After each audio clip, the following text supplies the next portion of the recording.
really do hope that you are okay and your friends and family are quite okay. We continue to pray for those people who have lost their family, lost their property, lost their friends, and we wish that peace may prevail in our country today. So I want to welcome you to the East Circuit, starting with the Power Talk Show. I'm your host, Dominic George, and as you know, we usually start with we have great experiences to share with you. This is what I want to do. This is what I want to share with you. Experiences that make you want to live better, make you want to live your life on a very high level. And I'm asking you, go to the WhatsApp number that's given on your screen down. The East Circuit is starting. We got Mike, Morris, and Christine. So go to our Facebook page, the Y254, the East Circuit. You can go also to my own Facebook page. I'm Dominic George, and you can like and you can ask questions right there. But today, to start off, I've got two guests, and I'll ask them to introduce themselves, starting from my extreme right. Okay, my name is Mary Kasayan, a student from Laikipia University. Mary Kasayan. Kasayan. Yeah. Wow, that's a new name for me. From, you said? A student from Laikipia University, a third year currently, pursuing biomedical science and technology. Wow, biomedical science and technology. Yeah. Man, all right. You're not new here. Yeah, I'm not. My name is Lilian Muli from Laikipia University. I'm taking mass communication. Mass communication. Yeah, for the year. You were here before as a model. Yeah. Miss Laikipia County. Yeah. Environment, right? Yeah. Still holding the crown? Yes. Where is the crown? Still holding Miss Environment Kenya runners-up. Where is the crown? It's home. Home. So Yes. I come now at least to Zibamba dog. I could be wearing it. Who knows? I'll be looking like I'll come with it next time. Mr. Laikipia. Mr. Laikipia. Wow. No, I'm not going to speak about Laikipia anymore. Now, today you're back here to share something very important about Hidden Tears. Yeah. Hidden Tears, you're an organization you founded. Yeah. Just tell us a bit about it. Hidden Tears is a movement that is basically measuring on empowerment. Empowerment. To the youth, to anyone. Okay. We have no limits. Yeah. So when did you start this, and why did you name it Hidden Tears? I started it this year. This year, okay. January. Why I started it? People are living lesser themselves, right? So when I was walking around the university and seeing people how they're living their lives every day, it caught my eye. And then I asked the question, who do they think they are? Because you look at someone, but they are not living to their limit. So you feel that if I understand the reason you're calling Hidden Tears and then asking the question, who am I, you feel that many people are unable to live to their fullest because they have hidden tears, they have pains? Yeah, they have experiences that they are always meant to hint at their progress, right? So you find that someone is going through something that is very painful and was very unexpected, and they forget their purpose because of that pain, because they feel like now they're lesser, because they feel like they cannot achieve more of what they were supposed to achieve because this happened. Yeah. So they went through an experience, and I like what you say, that they lack purpose. Yeah. Okay, they feel they lack purpose because of an experience that they went through. Yeah, right? yeah, sure. So far, have you done something with, what have you done so far with Hidden Tears? So far, we have done 3 episodes. The first episode was about parenthood. Parenthood. I'm a lady. I've gone to the university. Now I have a kid. I'm not yet done with studies. Then what? What next? Should I just drop, or should I just go on and have what I want? Yeah, that was the first episode. Then the second episode was on the same, almost the same. Now the guy, I'm a guy. I have a family now. So what happens? I'm a guy, I'm still young, maybe still in the university. Yeah. And maybe I had not planned for this. And so what happens now going forward? Yeah. These are very topical questions. Yeah, It's really and good. then the third episode was about rape. About rape. Yeah. Okay. So the first 2 sessions you focused on parenting. Yeah. All right. Young parents, especially university students who are, single parents, or they have found themselves starting a family, maybe they had not thought through, all right, Yeah. and you want to support them. Yeah. How was it turn out? How was it received? It was received positively. Actually, I didn't expect. And I got more people coming to me and asking questions. Why are you supporting this kind of line? Yeah. But I asked them this question. I have a kid and I have my dreams, and I did not expect this kid. So should I just drop my dreams because I have a kid?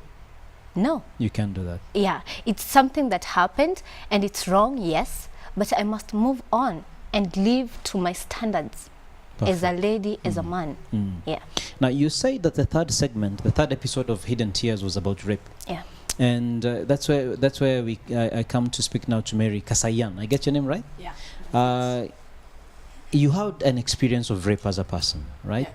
You have gone through this difficult experience that anyone can go through, and it's, I think, is one of the most painful experiences to go through. Exactly. Could you tell us a bit about, first, maybe a bit about yourself, a bit about your family first, before then we can speak to. Okay, I'm born third one in my family. I've got 2 elder brothers and 1 little sister. I live with a single parent, that is my mom at the moment. And that's what I can say about my that's family. pretty much. That's okay. That's quite okay. How long back did you experience this unwanted sexual experience? Okay, it happened back in 2004. 2004. I was in class 4. I remember the month, it was on the month of June, because I was still on session. Yeah. You were in class 4. I was in class 4. That means you're basically around 9-10 years. I was 10 years old when it happened. When it happened. And you said it's someone you knew. No, I had been sent to the market to go get some grains. So by the time I was getting back, I met this guy, and I was still young, naive, and hyper chick. So I started communicating with him. And what happened next is, like, I followed him. I don't know whatever happened, but I found myself following him. And then when I kind of lost my conscience, when I woke up, I found myself lying somewhere in the wheat fields, and it had already happened. Okay. So you were bleeding and all that, I guess. I wasn't bleeding much. Yeah. Okay. But much had been done. So when you regained consciousness, you went home. No, when I regained consciousness, because I was in the wheat field, I came out of the wheat field, and there was a path that was going towards a certain school, and in that school there was a church. So it happened coincidentally, there were some of the guys who were going to church that evening. So when I got out, I started calling them names. It's kind of, my memory was kind of messed up, so I started calling them names, and they recognized me. So they never went to church, but they took me back to my house, which was like around 10 minutes walk from the place that the incident happened. Okay. How did you feel going forward? How was the journey? Did your your mom, I know, support you? How was the reaction when you? Or did you ever say this to your mom and dad? I mean, to your mom first of all. Okay, no, I never talked to my dad because we haven't been talking, so I didn't even know much of him. But my mom was aware because she was with me that same night that happened. She's the one who took me to the hospital. But now what happened, like, my Sunday school teacher came, but for them, what I can say, they basically concentrated more on the physical harm, but there's some assumption that was made. I was too young to understand. They never understood the trauma that I was going through. That you were going through. Because as much as I was young, I could not say that it happened. I could recall much happening or the trauma happening when I was young, but I could ask kids of my age, do you know what is rape? And they'll be like, no. So I was like, okay, never mind. So you're like, you could not share with them because somehow you never felt they could identify with what you were going through. So and you said something very important there, that your mom and the people who took care of you, they kind of focused more on the physical aspect. They never focused on the pain, emotional pain, or the psychological pain that you were going through. So as you went by, did you receive some emotional healing, and how did it come along? Okay, from that 2004, it never affected much. Let me say I was still young and it could not do much on me. But as the years progressed, I realized it was getting more stronger and stronger. Like when I was in class 7, okay, we were taught about STIs and HIV and AIDS. So I was like, it is sexually transmitted. Somebody had sex with me, I can recall very well. So meaning, I'm either having syphilis, gonorrhea, but I was pretty sure I had HIV and AIDS. And that is what was so much in me. So every time, especially when I was in class 7, I even started like taking many photos. Nobody knew, even I've never told my mom. It's unfortunate she has to get this from on this TV. Time. Yeah, because I started like preparing for my own burial. Yeah, I was so ready to die. And I never had hope in life because I was like, by the moment I'm done with class 8, I know I'll be dead. So let me at least take photos. They'll have selection of checking on whatever they put in my barrel. It was for my barrel. You were going through depression. Basically, that's what you're saying. You're going through depression. I don't know what to call it. I was trying to understand. Wow. So you took photos that, like, because you are convinced you have HIV and AIDS, you're convinced you're not going to live so long. So you're like, okay, at least let them not suffer looking for pictures to. Exactly. Wow. So mom is watching, as you said, huh? I believe so. You believe so, yeah. But I'm sure you'll have this conversation. But she was very supportive, I suppose. Yeah, she was very supportive. She encouraged me, but you see, like when it happened, after it happened, we didn't talk much about it, because not even many of my family members knew about this. Some will know today, because it was not something that was shared. Back those days, back in 2004, it was kind of a shame to share something like that. How do you go telling people your daughter was raped? How? Yeah, it's true. They'll first ask you, they'll question you, it is your responsibility, the way it was taken. So it was not shared. It was something that was kind of curtailed in the nuclear family that you are in, that not many knew about it. Not many knew about it. Yeah. Right. So now you've finished class 8 and you have not died. Yeah. So did you go for VCT to confirm that indeed you are okay? No, I never went for VCT. So I went to Form 1 and still I kind of started drawing back from people because I still felt I had HIV. I remember in Form 2, I got sick. And when I went to the hospital, they told me I had to get HIV test. That was the worst day of my life, because I was like, why do you want to confirm what I already know? Yeah. So the doctor was like, how sure are you? And why are you saying that we need to confirm? So I shared with the doctor the story. But then I was only 16 years old. So I was like, you know what, you're a minor, so I need to call your mom and tell her that you're already here in case you're positive and need to contact her. Unfortunately, my mom didn't have a phone. So I was like, you know what? I never told my mom when I was going to the hospital. I was like, Mom, you know what? I came here alone and I'm not going to tell anybody. So you either test me and treat me and I leave this place. I didn't want anybody to know whatever I was going through. And they tested me. And even before they could tell me the results, I'm like, oh God, I'm going to die. I already have it. And I started crying. And the doctor was like, you're even negative. I'm like, and I was so mad at him. How dare lie to me on my face? You were that convinced? I was that convinced. Like, I grew up knowing I had HIV and AIDS. So what are you telling me? You're lying to me. I have it. So stop lying to me. I was like, you read here. I'm like, no, there's something you did to that kid. Yeah. So when did you reach a point of saying, okay, wow, okay, I'm negative. I can now relax? I mean, when did you now accept the good news? To be honest, last year. Last year. Not even last year, because I said it was last year, but again, this semester I still had to go and reconfirm. And even now the doctors in school, because I have been going for every semester, I was like, you know what, young lady, you have to come with your boyfriend. And I'm like, for heaven's sake, I'm not even dating. So who am I going to bring? Yeah. So they kind of started questioning me, because every semester I had to go for a test. So let me say now, this semester I'm convinced I'm negative. You're convinced you're negative, which is good news. If I may ask, did you ever pursue justice in terms of the man who made you go through this? No, it was a total stranger. Okay, we went and reported to the police, but since I didn't know the person, there was not much that was done. Yes, nothing much that was done. We never did anything to the guy. Lillian, yes. When did you meet Mary? We met last year. Yeah, last year. Last year. But you're from different universities, isn't it? Same university. Same university. Yeah. So you met in the university, Yeah. and you get to share this experience. Yeah. And you decided to do the episode 3 with her. Yeah. All right. Yeah. So how does it make you feel, supporting a person who's gone through this experience? How does it make you feel to listen to her go through this share her experience? It was tough. First, when I was doing the episode, she had to do it herself because I couldn't stand it.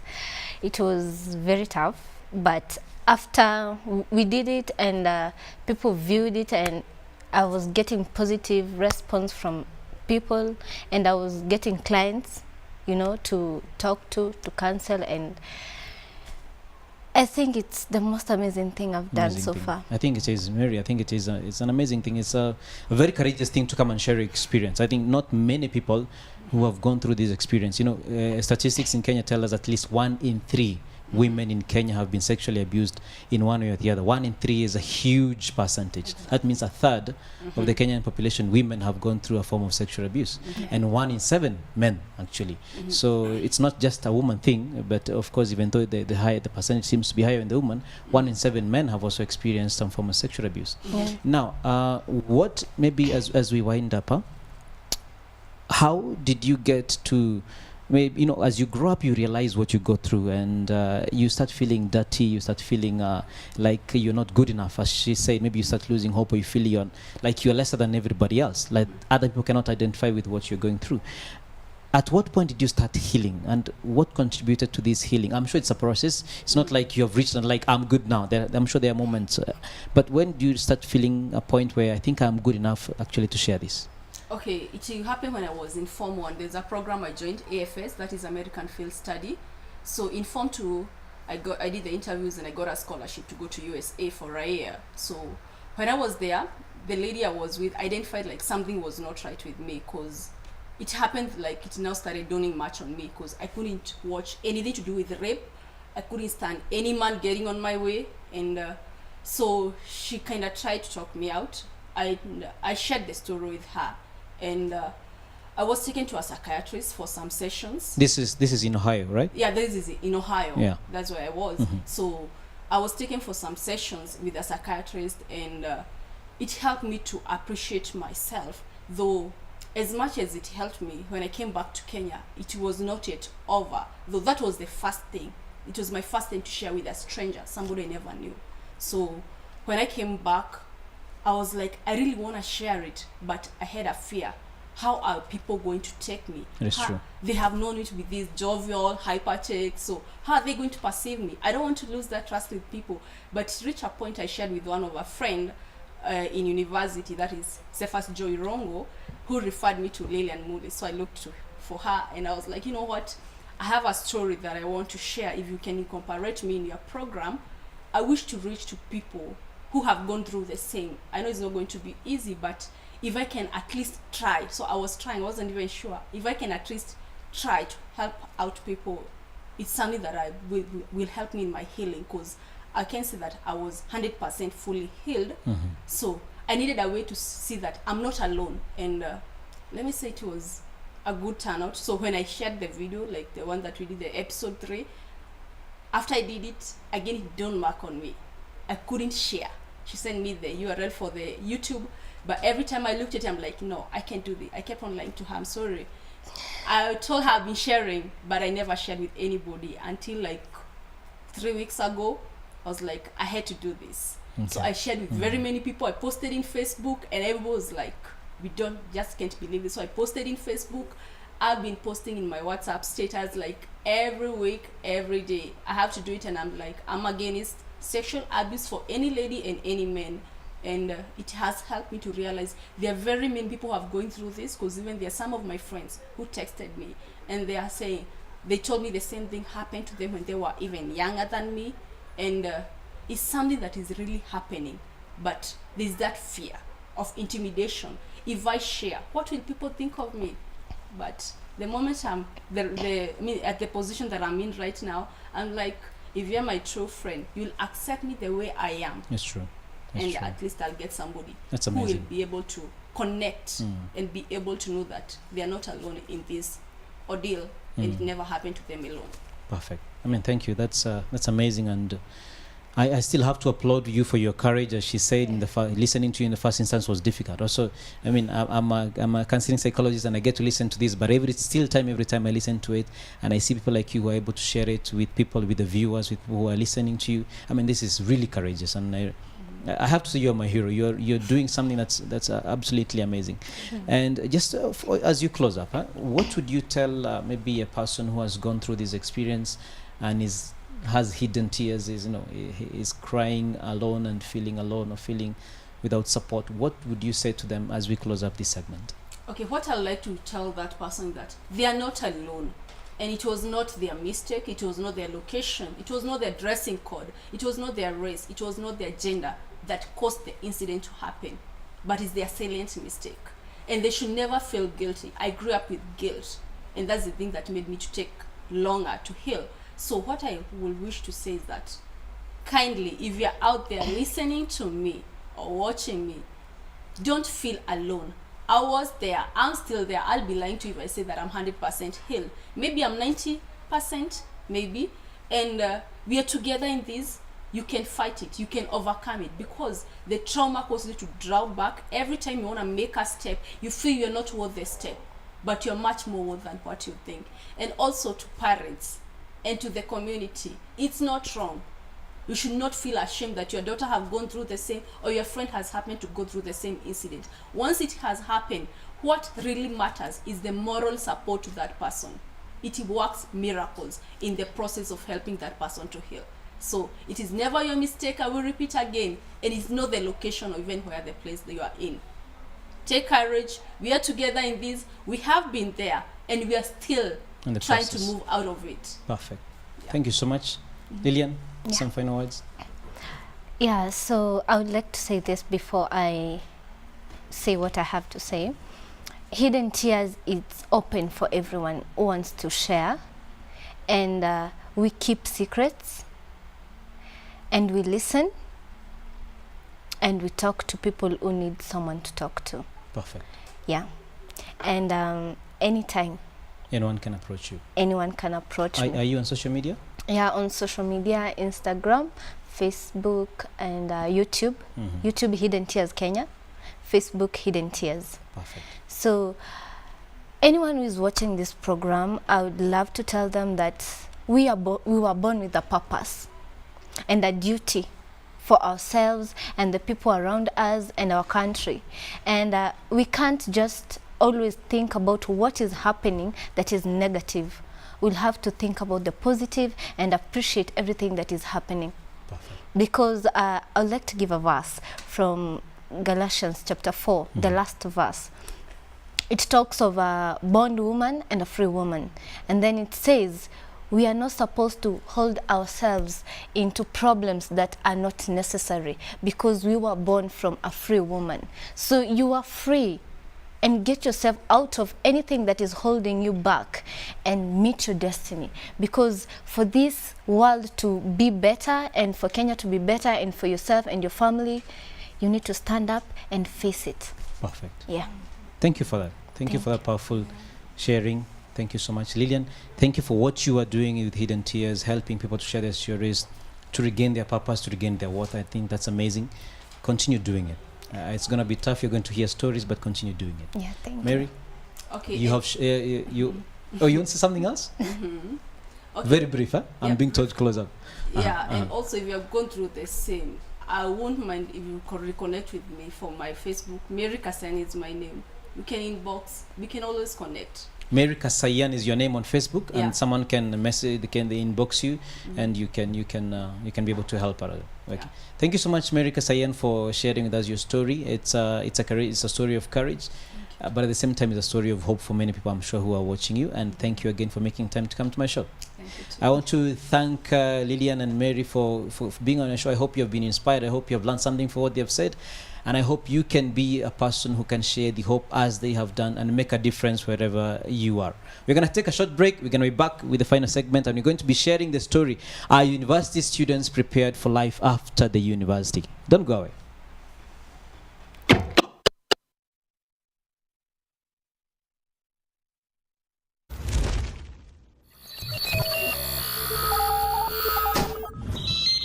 Y254. Imagine. Niwache hii ngunia moja nitakuletea